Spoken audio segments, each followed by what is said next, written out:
Assalamualaikum warahmatullahi wabarakatuh. Alhamdulillah wassalatu wassalamu ala Rasulillah Nabiyina Muhammadin wa ala alihi wa sahbihi wa man walah. Asyhadu an la ilaha illallah wahdahu la syarikalah wa asyhadu anna Muhammadan abduhu wa rasuluh. Qala Allah Ta'ala fi kitabihil karim, ya ayyuhalladzina amanu taqullaha haqqa tuqatih wa la tamutunna illa wa antum muslimun, amma ba'd.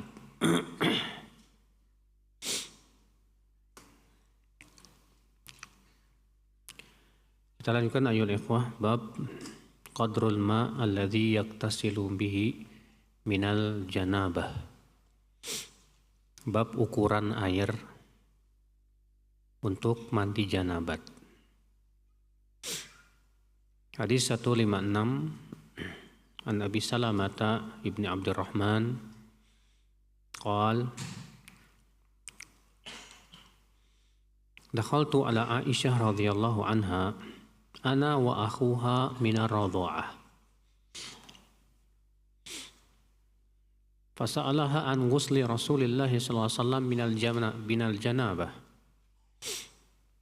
fada'at bina'in qadra as-sa' faqtasalat wa bainana wa bainaha sitrun fa'afraghat ala ra'siha thalathan qala wa kana azwajun nabiy sallallahu alaihi wasallam ya'khudna min ru'usihinna hatta takuna kal wafarah. Dari Abu Salamah bin Abdurrahman, ia berkata, aku masuk kepada Aisyah radhiyallahu anha, aku bersama saudaranya sepersusuan. Dan Abu Salamah bin Abdurrahman ini anak saudari Aisyah sepersusuan. Ya. Jadi dua-duanya mahram untuk Aisyah radhiyallahu anha. Lalu kemudian ia bertanya kepadanya tentang mandi Rasulullah sallallahu alaihi wasallam, yaitu mandi janabat. Maka Aisyah meminta air sekitar 1 so'. 1 so' itu 4 mud. 1 so' 4 mud. 1 mud itu sekitar 650 gram ya, sekitar itulah atau lebih. Ada yang mengatakan 620. Fakta salat, maka beliau pun mandilah, dan di antara kami dan antara beliau ada penutup. Artinya Aisyah mandi, ya, hanya kelihatan kepalanya aja, dan gak mungkin tentunya terlihat seluruh badannya, ya, haram. Fa'afraghat ala ra'siha thalathan. Lalu beliau pun mengucurkan air ke kepalanya 3 kali. Itu dengan cara mengambil air 1 telapak air, kemudian diguyurkan begitu, Pak. Ia berkata adalah istri-istri Nabi Shallallahu Alaihi Wasallam memotong rambut mereka sehingga seperti wafarah. Wafarah itu artinya rambut yang pendek yang tidak melebihi kupingnya, Pak. Segini nih, ya, pendek. Hadis ini, akhi, kita ambil faedah. Yang pertama, bahwa saudara sepersusuan itu mahram. Demikian pula anaknya. Artinya kalau kita punya saudara sepersusuan dan dia punya anak, anaknya jadi mahram juga buat kita. Iya. Di sini kita ambil faedah yang kedua, yaitu ukuran air untuk mandi janabat. Biasanya Rasulullah Shallallahu Alaihi Wasallam itu mandinya 1 so' sampai 5 mud. Itu kebiasaan Rasulullah Sallallahu Alaihi Wasallam. Namun kata Al-Hafidh Ibnu Hajar, ya, itu bukan ukuran atau batasan. Artinya kalau misalnya kita butuh lebih dari itu juga boleh, nggak masalah. Tapi dengan catatan, yaitu tidak boleh israf, tidak boleh berlebihan. Iya. Ini bayangkan, Masya Allah Pak, satu sok itu empat ini kali Pak. Iya. Berarti kalau di 4 ini jadi berapa itu? Seember juga kurang. Mungkin setengah ember juga kurang. Ya subhanallah, Nabi SAW mandinya hanya segitu. Nggak kayak kita, 1 bak habis. Ya, musibah. Ini tentu perbuatan yang terlarang dalam syariatnya. Itu kenapa? Karena termasuk israf. Ya, berlebih-lebihan. Di sini kita ambil faedahnya akhwal Islam. Bolehnya wanita memotong rambutnya. Namun para ulama memberikan syarat, yaitu tidak boleh bentuknya menyerupai laki-laki. Jadi dia potong rambutnya pendek, tapi dengan catatan tidak boleh menyerupai apa? Laki-laki. Karena wanita yang menyerupai laki-laki itu terlaknat. Rasulullah SAW sabda, la'anallahu al-mutasyabbihina minar rijal wal mutasyabbihati minan nisa. Jadi Allah melaknat laki-laki yang menyerupai wanita dan wanita yang menyerupai apa? Laki-laki. Bab selanjutnya, bab tasatturul muktasil bis-saub. Bab orang yang mandi menutupi dirinya dengan kain. Hadis 157 an Ummi Hani binti Abi Thalib radhiyallahu anha annaha lamma kana 'amul fath atat Rasulullah sallallahu alaihi wasallam wa huwa bi'a'la Makkah. Qama Rasulullah sallallahu alaihi wasallam ila ghuslihi fasatarat alaihi Fatimah thumma akhadha thawbahu faltahafa bih thumma shalla 8 raka'atin subhatad duha. Dari Ummu Hani bintu Abi Thalib, semoga Allah meridainya, bahwasanya ketika dia dalam Fathu Makkah, Fathu Makkah itu dikuasainya kota Makkah, ya. Ia pun datanglah kepada Rasulullah sallallahu alaihi wasallam. Dan pada waktu itu beliau berada di bagian Mekah yang tinggi. Ya, Awali namanya. Maka Rasulullah sallallahu alaihi wasallam pun beliau datang dalam keadaan beliau sedang mandi dan ditutupi oleh Fatimah radhiyallahu anha dengan kain. Kemudian Rasulullah pun kemudian mengambil bajunya dan melipat badannya dengan bajunya tersebut. Kemudian beliau pun sholatlah 8 rakaat, yaitu sholat duha. Di sini menunjukkan ya akhwal Islam, faedah yang bisa kita petik. Yang pertama, bahwa seorang anak wanita hendaknya berkhidmat kepada ayahnya apabila ia belum punya suami, sebagaimana halnya Fatimah radhiyallahu anha, ia berkhidmat, berbakti kepada Rasulullah SAW. Dan tidak mengapa seorang anak wanita ia menutupi ayahnya yang mandi dengan secarik kain tanpa melihat kepada auratnya tentunya ya akhi. Ya, karena Fatimah radhiyallahu anha di sini menutupi Rasulullah SAW dengan apa? Dengan kain. Di sini menunjukkan ya akhwal Islam disyariatkannya salat duha. Disyariatkannya salat duha. Namun terjadi khilaf para ulama, apakah salat duha boleh dirutinkan setiap hari ataukah tidak disyariatkan untuk dirutinkan. Pendapat yang paling kuat, yang paling sahih, yang rajih boleh untuk dirutinkan setiap hari. Dalilnya hadis Abu Hurairah, ya. Rasulullah SAW berwasiat kepada Abu Hurairah untuk tidak meninggalkan 2 rakaat duha setiap hari. Demikian pula Rasulullah berwasiat kepada Abu Dzar. Kalaulah sholat duha itu tidak boleh setiap hari, tentu Rasulullah tidak akan berwasiat itu kepada 2 sahabat tadi. Adapun hadis yang menyebutkan bahwa Rasulullah SAW meninggalkan, kalau sholat duha seakan-akan beliau tidak akan meninggalkannya, dan kalau beliau tidak sholat duha seakan-akan beliau tidak akan melakukannya lagi, itu hadisnya dhaif, tidak bisa dijadikan hujjah. Iya. Berapa jumlah rakaat?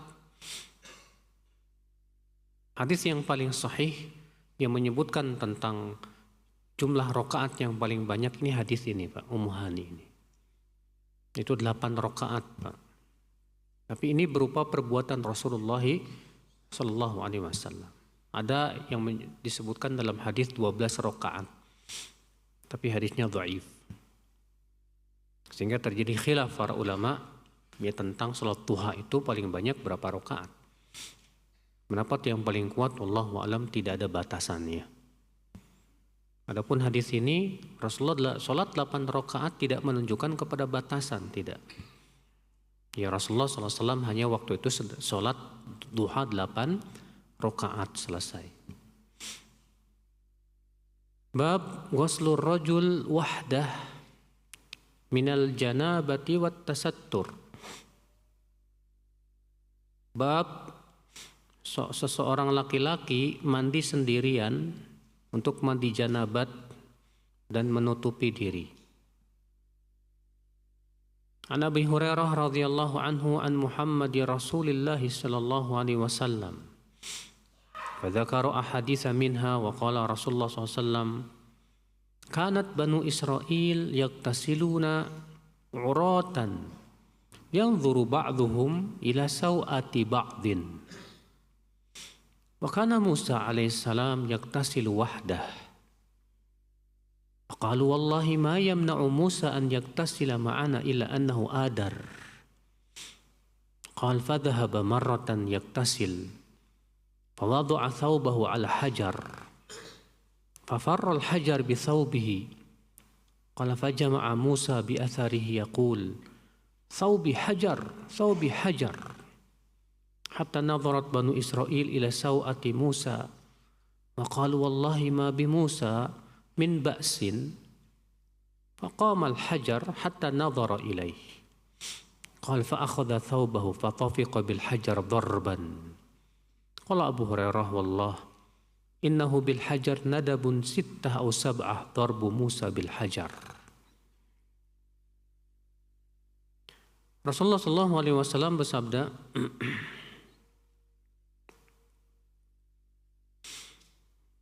dahulu Banu Israel, mereka mandi bersama-sama dalam keadaan telanjang bulat. Dan mereka melihat kepada kemaluan ya temannya. Ada kemungkinan bahwa ini di syariat mereka diperbolehkan. Dan adalah Nabi Musa alaihissalam mandinya sendirian. Gak mau bareng-bareng. Maka rupanya mereka berkata, siapa Banu Israel itu?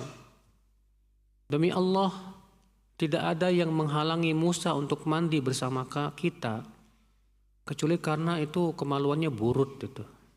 Tahu nggak burut, Pak? Burut itu kemaluannya bengkak. Ya. Qal fadhahaba marrah yaktasil. Suatu hari Nabi Musa pun kemudian mau mandi. Lalu Nabi Musa pun meletakkan bajunya di atas batu. Tiba-tiba batu itu berlari, Pak, membawa baju Nabi Musa alaihissalatu wassalam. Maka Nabi Musa pun kemudian mengejarnya sambil berkata, bajuku hai batu, bajuku hai batu. Ya, dan melewati orang-orang Banu Israel yang sedang mandi. Maka orang-orang Banu Israel melihat kemaluan Nabi Musa ternyata enggak burut. Ya. Mereka berkata, demi Allah, ternyata Nabi Musa nggak apa-apa. Karena ya tersebar isu kalau Nabi Musa seperti itu, Pak. Maka Allah ingin mensucikan dan membersihkan nama Nabi Musa. Lalu berhentilah batu tersebut sehingga beliau melihat kepadanya. Lalu kemudian diambilnya baju beliau dan dipukulnya batu itu. Iya. Abu Hurairah berkata, demi Allah, sampai-sampai batu itu, Pak, ada bekas pukulan Nabi Musa 6-7 pukulan. Karena Nabi Musa itu kuat banget, Pak. Nabi Musa kalau mukul orang mati langsung, Pak. Saking kuatnya beliau itu. Iya. Hadis ini, akhi, kita ambil faidah.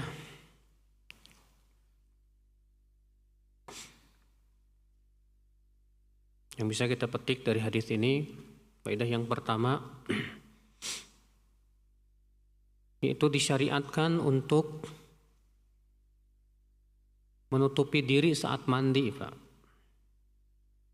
Kalau di syariat Banu Israel melihat kemaluan lelaki dengan lelaki boleh-boleh saja waktu itu.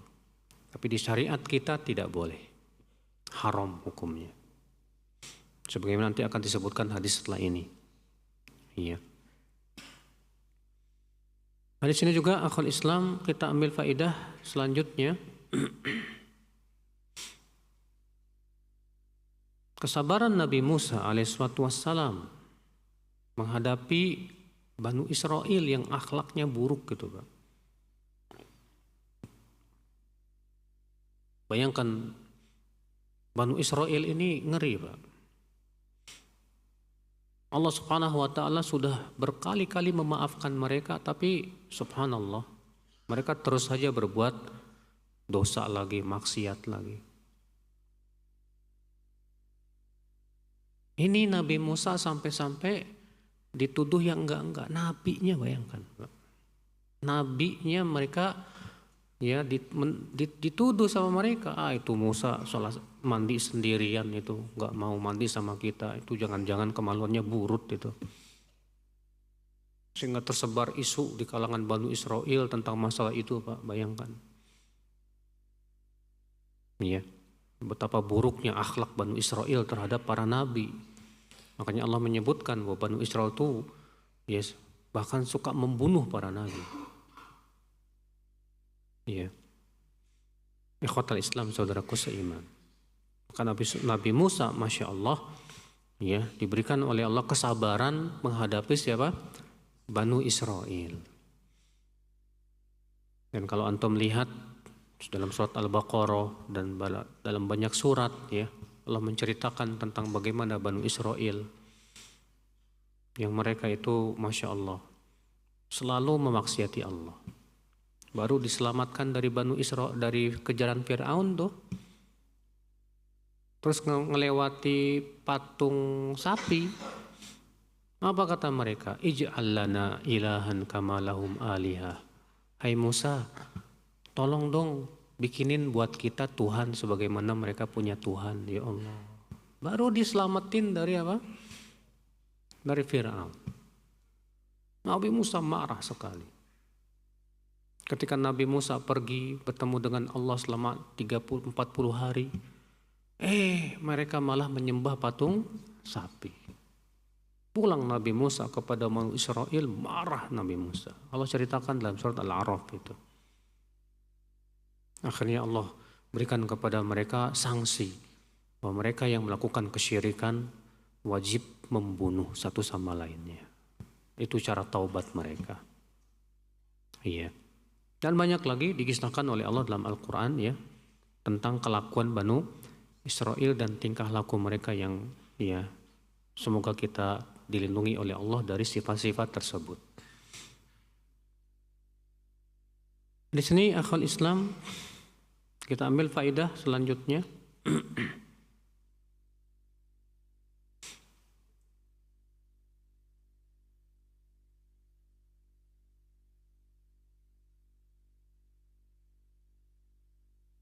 Hadis ini kita ambil faedah selanjutnya akhwal Islam. Hadis ini menunjukkan kekuasaan Allah untuk menjadikan batu itu berlari. Dan bagi Allah itu mudah.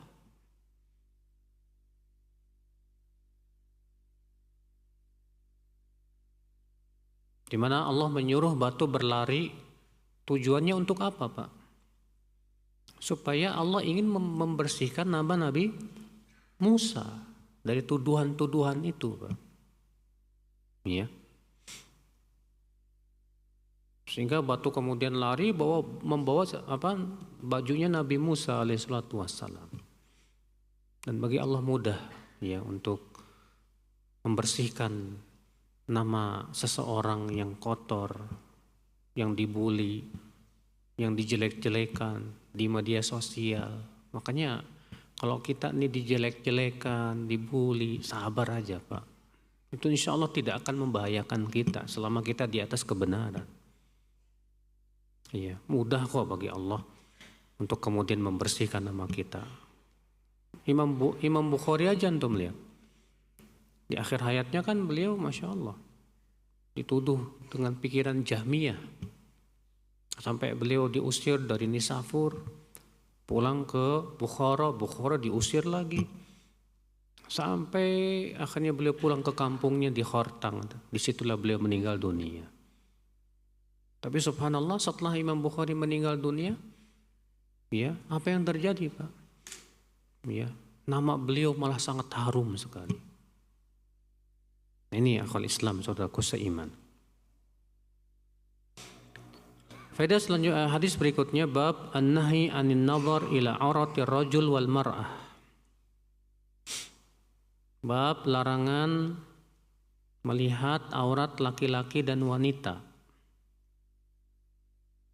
Hadis 159 an Abi Sa'idin Al-Khudri radhiyallahu anhu anna Rasulullah sallallahu alaihi wasallam qala la yanzuru ar-rajul ila auratir rajul walal mar'atu ila auratil mar'ah wala yufdhi ar-rajul ila ar-rajul fi thawbil wahid wala tufdhi al-mar'atu ila al-mar'ah fi thawbil wahid.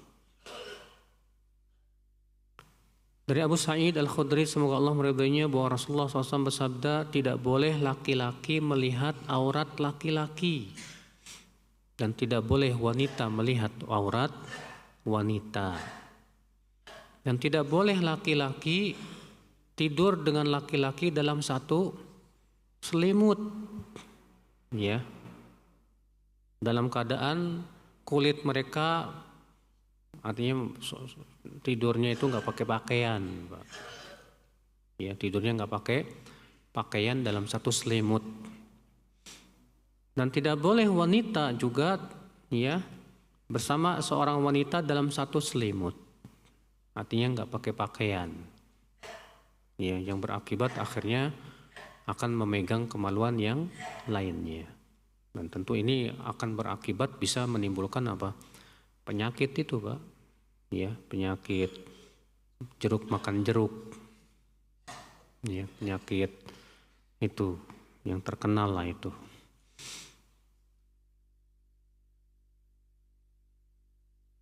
Kita lanjutkan, ayo kita ambil faidah akal Islam dari hadis ini. Hadis ini kita ambil faidah yang pertama, laki-laki tidak boleh melihat aurat laki-laki. Apa itu aurat laki-laki, akhi? Para ulama sepakat bahwa kemaluan dan dubur laki-laki itu aurat, tanpa ada khilaf para ulama. Demikian pula para ulama semua sepakat ijma bahwa yang di bawah lutut dan di atas pusat itu pun bukan aurat. Yang menjadi perselisihan para ulama adalah apakah lutut termasuk aurat, demikian pula pusat, atau tidak termasuk apa? Aurat. Pendapat jumhur ulama, dan itu pendapat yang paling kuat dari mazhab Malikiyah, Syafi'iyah, demikian pula Hanabilah, bahwa lutut itu tidak termasuk aurat. Demikian pula pusat tidak termasuk apa? Aurat. Dalilnya hadis bahwa Rasulullah SAW pernah duduk di atas sumur, dalam keadaan lututnya terlihat. Lalu kemudian datanglah Abu Bakar. Lalu kemudian Rasulullah membiarkan lututnya terlihat. Datang Umar, Rasulullah pun membiarkan lututnya terlihat. Datang Utsman, kemudian Rasulullah pun menutup lututnya dan mengatakan, aku malu kepada orang yang malaikat aja malu kepadanya. Kalaulah lutut itu aurat, tentu Rasulullah akan menutup di hari pertama, Pak, semenjak Abu Bakar datang. Maka dari itu, ikhwatal Islam, saudaraku seiman, pendapat yang paling kuat, yang rajih, ini pendapat jumhur, bahwa lutut tidak termasuk apa? Aurat.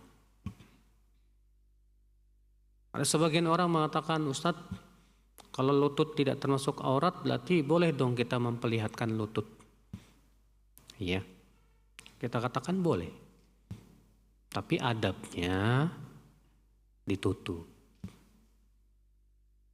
Sekarang badan antum aurat nggak, Mas? Hah? Dada antum aurat nggak? Punggung antum aurat nggak? Terus antum ke kantor telanjang badan gitu. Pasti tanya sama bosnya, kenapa kamu? Bukan aurat, Pak. Pasti antum akan ditertawakan orang. Iya betul bukan aurat, Mas. Tapi kan adabnya. Gak bagus seperti itu. Iya. Demikian pula lutut, pusat. Betul itu bukan aurat, pendapat yang paling kuat. Itu tidak termasuk apa? Aurat. Akan tetapi adabnya apa? Ditutup. Iya. Kemudian para ulama berbeda pendapat lagi. Apakah paha termasuk aurat atau bukan? Kalau tadi kan apa? Lutut. Nah, sekarang paha. Paha ini termasuk aurat atau bukan nih? Jumhur ulama mengatakan paha termasuk aurat. Dalilnya hadis, ya. Bahwa Nabi Shallallahu Alaihi Wasallam bersabda, al-fakhidhu aurah, paha itu aurat. Namun dalam sanadnya ada kelemahan. Juga Rasulullah bersabda, ghatti fakhidak fa innaha minal aurah, tutupi pahamu itu karena ia termasuk aurat. Iya. Dan kalau kita perhatikan, Pak, semua hadis yang menyebutkan tentang paha aurat tidak lepas dari kelemahan. Akan tetapi bisa naik menjadi hasan atau sahih li ghairi. Karena hadisnya memang lemahnya bukan lemah yang sangat, tapi lemahnya itu lemah yang ringan.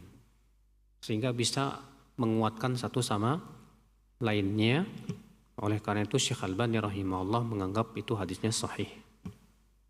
Iya. Sebagian ulama mengatakan paha tidak termasuk aurat. Iya. Dalilnya hadis Anas bahwa Nabi Shallallahu Alaihi Wasallam pernah dalam peperangan naik kuda, beliau terlihat pahanya yang putih. Iya. Kata Anas, "Tsumma hasaral izar an fakhidhi hatta inni la anzuru ila bayadi fakhidhi nabiyillah." Kemudian Rasulullah menyingkapkan pahanya sampai-sampai aku melihat putihnya paha Rasulullah Sallallahu Alaihi Wasallam. Kata mereka, di sini Nabi menyingkap pahanya. Kalaulah paha itu aurat, tentu Nabi tidak akan menyingkapnya. Namun jumhur menjawab bahwa ini keadaannya beda. Ini dalam peperangan. Ini dalam apa? Peperangan. Sedangkan Al-Imam Ibnu Qayyim rahimahullah menjamak, Pak, bahwa aurat laki-laki itu ada dua. Aurat yang mughalladhah dan ada aurat yang mukhaffafah. Ada aurat yang berat dan ada aurat yang ringan. Aurat yang berat yaitu kemaluan dan apa? Pantat, ya. Adapun aurat yang ringan yaitu paha. Ya. Di mana menyingkapkan paha di saat dibutuhkan boleh. Sebagaimana halnya Rasulullah SAW dalam peperangan tersebut. Iya. Nah ini untuk aurat siapa? Laki-laki terhadap laki-laki yang lain. Adapun wanita yang akhwal Islam, apa aurat wanita terhadap wanita yang lain? Bagian mana yang boleh seorang wanita melihat ya wanita lain, sesama wanita maksudnya, Pak? Iya. Khilaf para ulama juga dalam masalah ini. Jumhur ulama, ya. Jumhur itu apa sih, Pak? Mayoritas. Ya. Berpendapat bahwa aurat sesama wanita itu sama dengan laki-laki, yaitu sebatas antara pusat dengan lututnya. Lebih dari itu boleh. Ya, ini pendapat jumhur. Namun dalil mereka sifatnya umum, Pak, tidak ada yang sharih, tidak ada yang tegas. Sebagian ulama mengatakan bahwa aurat sesama wanita itu ya yang biasa tampak di rumahnya seperti rambutnya, lehernya, lengannya, betisnya, lebih dari itu tidak boleh. Iya. Ikhwatul Islam, saudaraku seiman. Dalilnya apa? Dalilnya adalah Allah Subhanahu wa taala mengatakan wala yubdina zinatahunna illa li bu'ulatihinna au abaihinna au abai bu'ulatihinna, sampai Allah berfirman au nisaihinna au ma malakat aimanuhun. Dan janganlah para wanita memperlihatkan perhiasannya kecuali kepada siapa? Suami-suaminya atau bapak-bapaknya atau bapak suaminya. Ya, sampai Allah mengatakan atau ya wanita sesama mereka.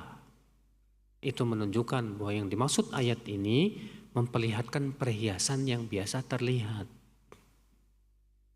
Iya.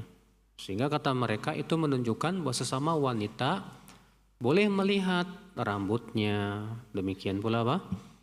Iya, lehernya, lengannya. Lebih dari itu tidak boleh. Ini berbeda dengan pendapat jumhur tadi, Pak. Ada lagi pendapat yang ketiga, ini yang paling ekstrim. Sesama wanita boleh melihat seluruh tubuhnya kecuali apa? Ya, kubul dan dubur. Tapi ini pendapat yang sangat lemah, tidak bisa dijadikan hujjah. Ikhwata Islam, saudaraku seiman, azani Allah wa iyyakum. Syekh Utsaimin rahimahullah ya merajihkan pendapat yang kedua. Bahwa sesama wanita yang boleh terlihat itu yang biasa terlihat di rumahnya, yang boleh terlihat di hadapan ayahnya, di hadapan kakaknya, di hadapan adiknya, yaitu apa? Rambutnya, ya, lehernya, lengannya, itu yang diperbolehkan. Syekh Utsaimin rahimahullah berkata, "Walam yata'arad ar-Rasul sallallahu alaihi wasallam li dzikril libas itlaqan.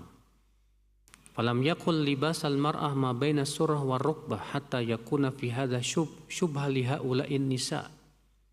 Wa amma maharimuhunna fi an-nadhar fa kanadharil mar'ah ila al-mar'ah bima'na annahu yajuzu lil mar'ah an takshifa 'inda maharimiha ma takshifu 'inda an-nisa.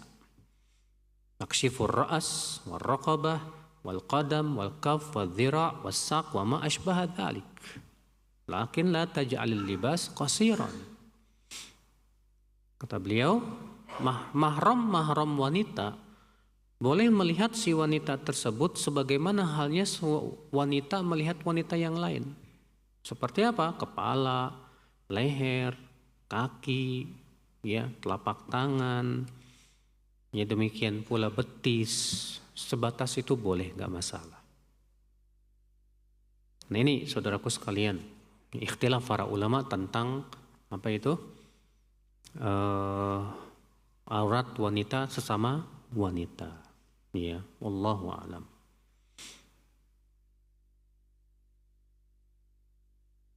Baik, kita lanjutkan akhi hadisnya. Bab at-tasattur wa la yural insan uryanan. Bab menutup aurat dan janganlah seorang insan terlihat telanjang. Hadis 160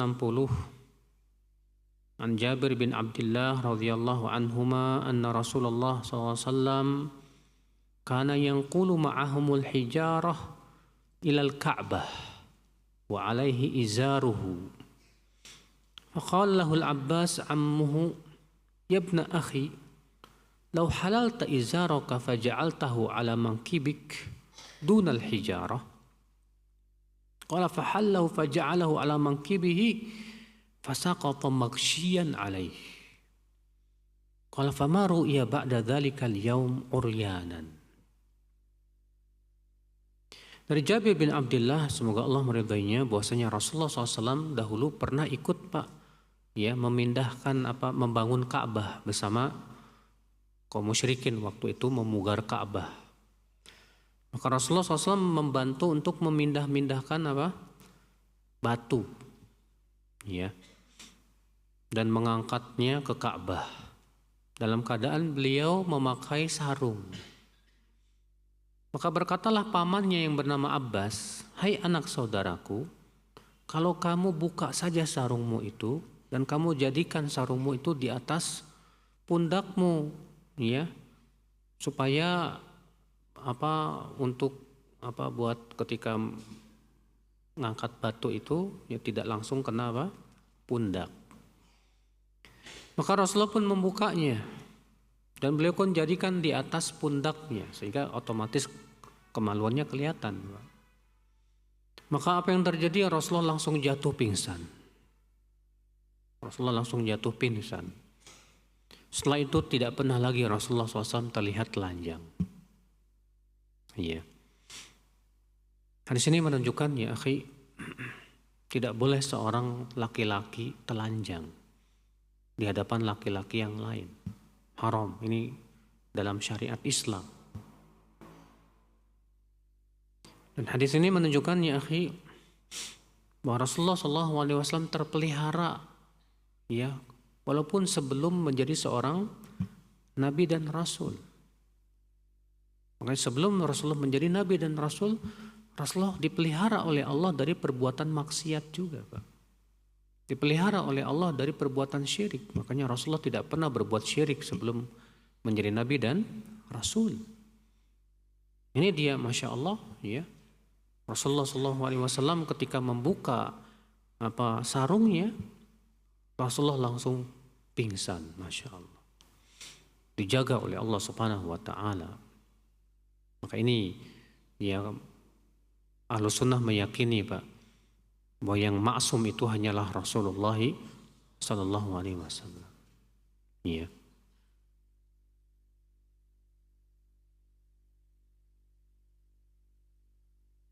Bab guslur rajul wal mar'ah minal ina'il wahid minal janabah. Bab suami istri mandi dari satu bejana bareng-bareng gitu, Pak. Hadis 161 an Mu'adzah an Aisyah radhiyallahu anha qalat kuntu aktasilu ana wa Rasulullah sallallahu alaihi wasallam min ina'in wahidin baini wa bainahu fayubadiruni hatta aqul da'li qalat wa huma junuban. Dari Mu'adzah dari Aisyah radhiyallahu anha berkata, aku pernah mandi bersama Rasulullah sallallahu alaihi wasallam dari sebuah bejana, di mana bejana itu antara aku dan Rasulullah SAW. Dan Rasulullah SAW mendahuluiku sampai aku berkata, sisakan untukku. Karena bejananya kecil, Pak. Dan keduanya waktu itu mandi junub. Di sini menunjukkan, akhi, termasuk husnul isyrah, bagusnya pergaulan suami istri mandi bareng. Rasulullah SAW mandi bareng sama Aisyah radhiyallahu anha. Yang jomblo pikirannya jangan kemana-mana ya. Jangan mikir yang enggak nih. Ini 18 tahun yang ke atas ini, Pak. Ini termasuk apa? husnul isyrah. Seorang suami istri dalam mempergauli pasangannya, Pak. Rasulullah SAW itu boleh, nggak masalah. Bahkan itu termasuk perkara yang bagus, suami istri supaya lebih lebih hubungannya saling mencintai dan yang lainnya. Itu Rasulullah SAW. Hadis ini menunjukkan akhwal Islam. Hadis ini dijadikan dalil bahwa air musta'mal itu tidak najis. Karena otomatis karena mereka berdua mandi dari satu bejana. Dan mereka disebutkan dalam satu riwayat bahwa tangan Rasulullah masuk ke bejana, tangan Aisyah juga masuk ke mana? Ke bejana, yang otomatis tidak lepas dari air musta'mal, bekas-bekasnya itu. Iya. Wallahu a'lam. Bab wudu'ul junub idza arada an-naum wal akal. Bab junub berwudu apabila ingin tidur dan makan. Hadis 162 Aisyah radhiyallahu anha qalat kana Rasulullah SAW idza kana junuban fa arada an ya'kula aw yanam tawaddu'a wudu'ahu lis-shalah. Adalah Rasulullah SAW apabila junub dan beliau ingin makan atau tidur, maka beliau terlebih dahulu berwudu sebagaimana wudunya untuk salat. Hadis ini menunjukkan, Pak, disunnahkan kalau kita sedang junub habis jima gitu, kemudian kita mau makan atau mau tidur, maka disyariatkan kita berwudu terlebih dahulu. Tapi ini hukumnya sunnah, Pak. Tidak wajib. Kenapa? Karena ini mujarradul fi'l, sebatas perbuatan. Kan kaidah usul fikih mengatakan sebatas perbuatan itu tidak menunjukkan kepada wajib. Dan juga pernah dalam satu riwayat yang lain Rasulullah SAW dalam keadaan junub tidur dalam keadaan tidak di atas wudu, pernah. Sehingga itu menunjukkan bahwa itu hukumnya sunnah. Allahu a'lam. Sudah masuk isya ya?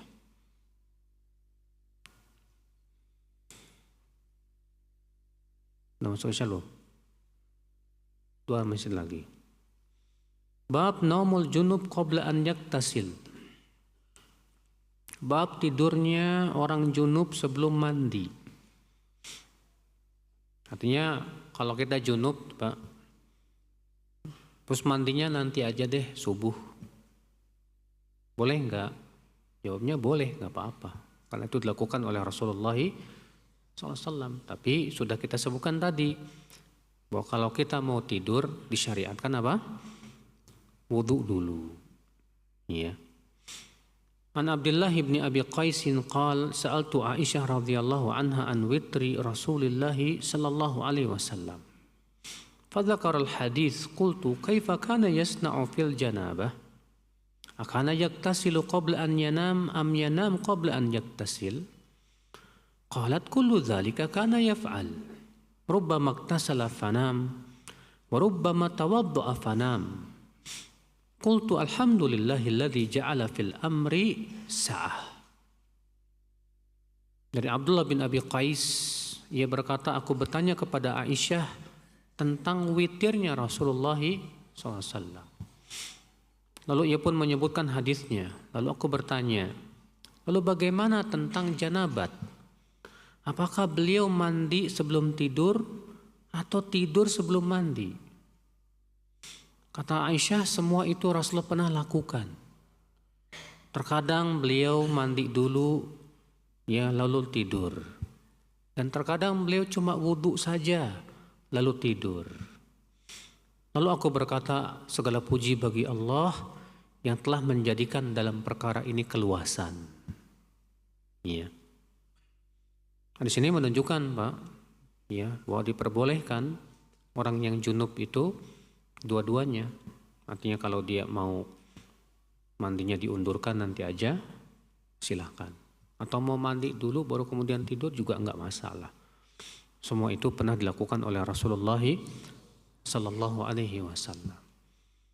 Baik, saya kira cukup sampai di sini. Dan bagi yang mau bertanya setelah adzan insyaallah. Wabillahi taufik. Assalamualaikum warahmatullahi wabarakatuh. Apa hukumnya melakukan sholat jamaah kedua di masjid yang sudah ada imam rawatibnya? Khilaf para ulama. Jumhur mengatakan boleh. Dalilnya hadis bahwa Rasulullah SAW pernah setelah selesai sholat, ada seorang sahabat baru datang terlambat. Lalu Rasulullah bersabda, "Man yatasaddaq lihada?" Siapa yang mau sedekah buat dia?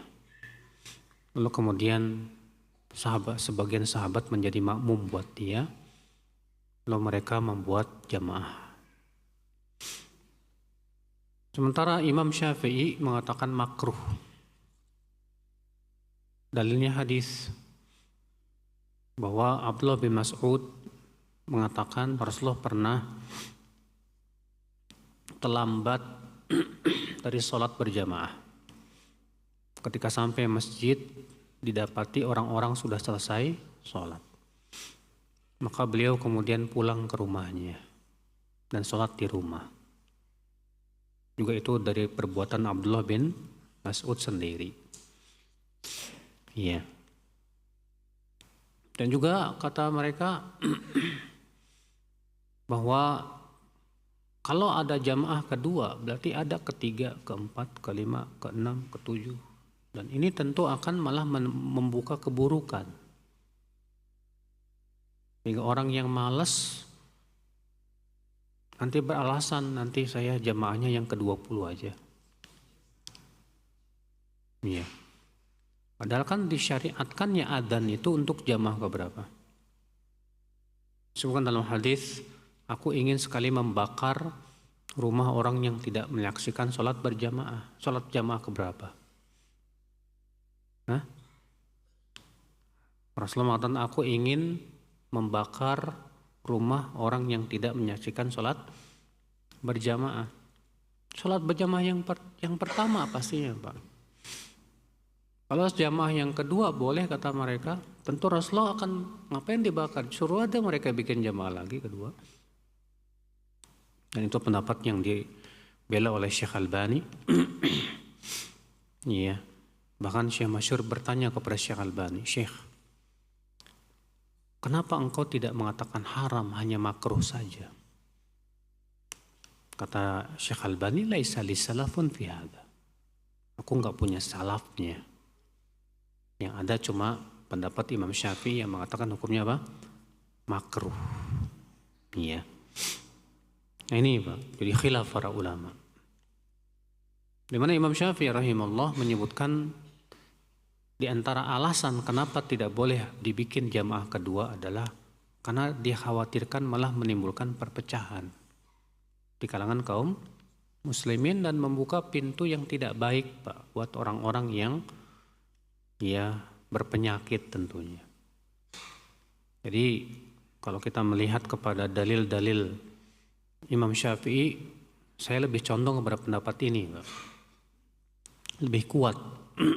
Antum silakan baca bukunya Syekh Masyhur dalam hal ini dan bantahan beliau terhadap dalil-dalil jumhur. Ya. Dimana beliau membantah dalil jumhur satu persatu dengan bantahan yang sangat kuat sekali. Itu panjang, ya. Gak mungkin kita bahas di sini sekarang.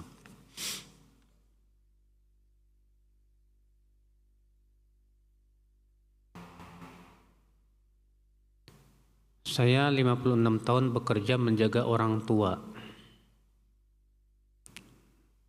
Laki-laki dan bukan bapak saya. Pekerjaan yang saya lakukan mulai memandikan, membersihkan tuburnya hingga memasangkan pampers. Yang pasti saya melihat semuanya. Boleh tidak? Boleh kalau memang dibutuhkan. Kalau memang keadaannya dibutuhkan kata para ulama itu enggak masalah.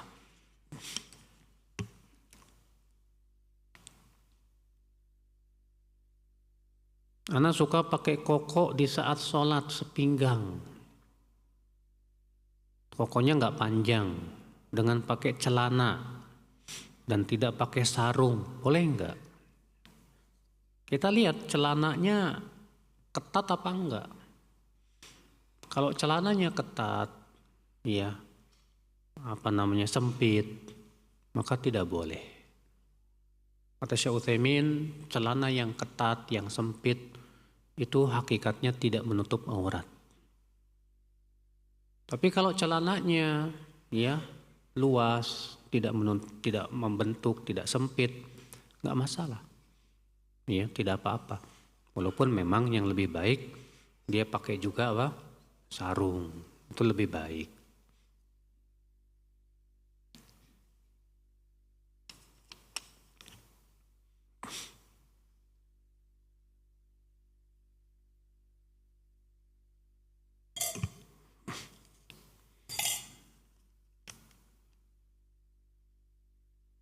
Kapan waktu yang disyariatkan untuk berdoa saat sholat? Yang pertama saat sujud, karena diperintahkan oleh Nabi. Rasulullah SAW sabda, fa'ammas sujud fajtahidu fihi du'a faqaminun an yustajaba lakum. Adapun sujud, bersungguh-sungguhlah kalian berdoa saat itu, karena sangat dekat untuk diijabah doa kalian. Yang kedua, sebelum salam. Karena Rasulullah sabda, "Tsummal yatakhayyar minad du'a ma syaa au kama qala." Kemudian silakan dia memilih doa yang dia mau. Iya. Terjadi khilaf para ulama tentang doa saat ruku. Apakah saat ruku diperbolehkan berdoa atau tidak?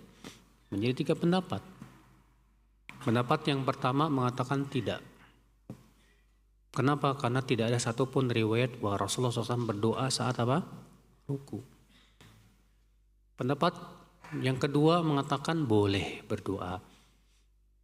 Dalilnya hadis bahwa Rasulullah SAW ketika ruku mengucapkan subhanakallahumma wa bihamdika Allahumma gfirli.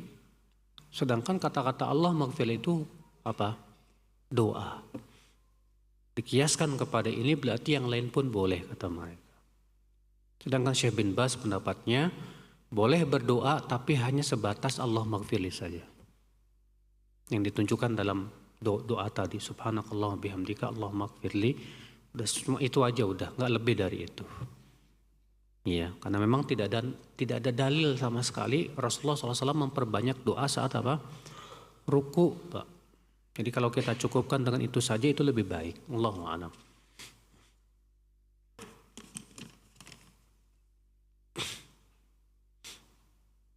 Jumhur ulama era masa depan tuh siapa aja ya Ustadz? Kalau era masa depan saya nggak tahu lah Pak. Saya kan nggak tahu yang akan terjadi di masa depan. Yang jelas Pak, iya, ulama madhab itu sudah terbentuk. Ulama-ulama sudah terbentuk. Ada madhab Maliki, ada madhab Hanafi, ada madhab Syafi'i, ada madhab Hambali. Dan kitab-kitab madhab juga sudah ada semuanya. Maka ketika dikatakan jumhur, artinya mayoritas ulama dari 4 madhab dan yang lainnya. Ya. Jadi ketika di masa depan pun juga baliknya ke sono lagi. Ya. Jadi tidak boleh kita bikin, wah kalau gitu saya mau bikin madhab sendiri Ustaz, tidak bisa. Ya. Antum siapa? Kewajiban kita adalah ngikutin salafus saleh. Ya.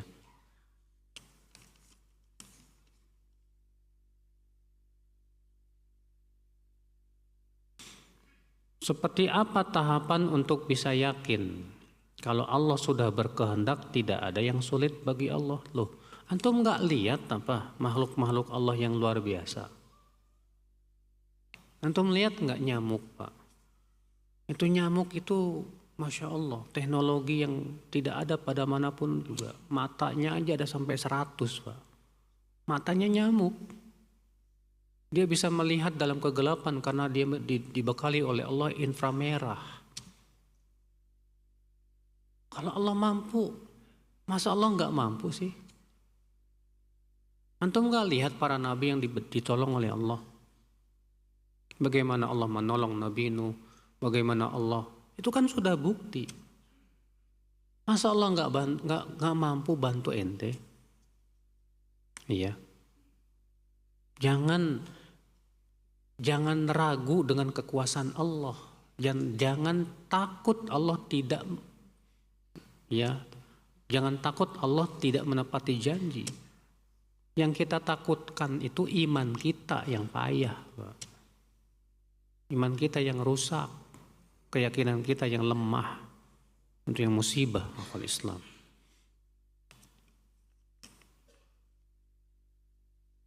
Bersentuhan dengan istri batal nggak Ustadz? Pendapat yang saya condong kepadanya yang paling kuat nggak batal. Ya dalilnya hadis bahwa Rasulullah dalam riwayat Muslim, Rasulullah sedang sholat dan sedang sujud, Aisyah nyari-nyari Rasulullah. Ternyata Aisyah megang kaki Rasulullah SAW, tapi Rasulullah tidak membatalkan. Demikian pula dalam hadis riwayat Imam Ahmad yang disahihkan oleh Syekh Albani, bahwa Rasulullah pernah mencium Aisyah lalu sholat tanpa harus tidak berwudu lagi. Iya. Wallahu a'lam.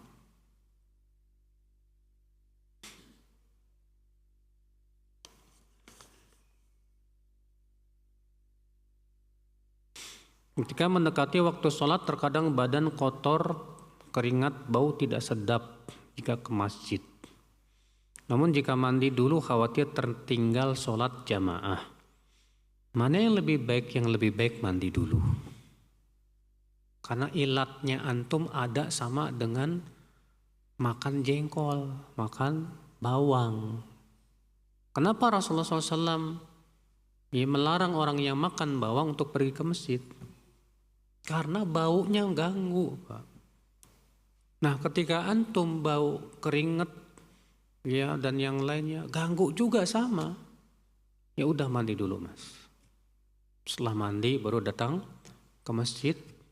Kalau antum masbuk masih dapat 1 rakaat, 2 rakaat, masya Allah, alhamdulillah.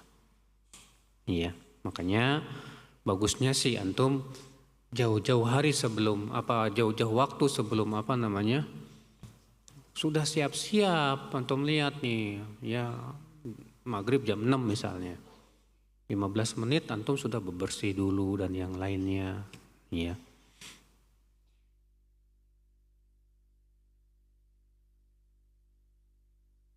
Bagaimana Nabi jika hendak tidur saat kondisi junub, Ustadz? Apakah beliau membaca 3 surat pendek dan ayat kursi? Iya, kenapa? Kan yang nggak boleh itu kalau junub memegang mushaf. Kalau sebatas membaca yang doa-doa tersebut, ya wallahu a'lam nggak masalah. Ya. Nah ini akal Islam. Saya kira cukup, tidak ada lagi yang bertanya. Subhanakallah bihamdik. Asyhadu an la ilaha illa anta astaghfiruka wa atubu ilaik. Assalamualaikum warahmatullahi wabarakatuh.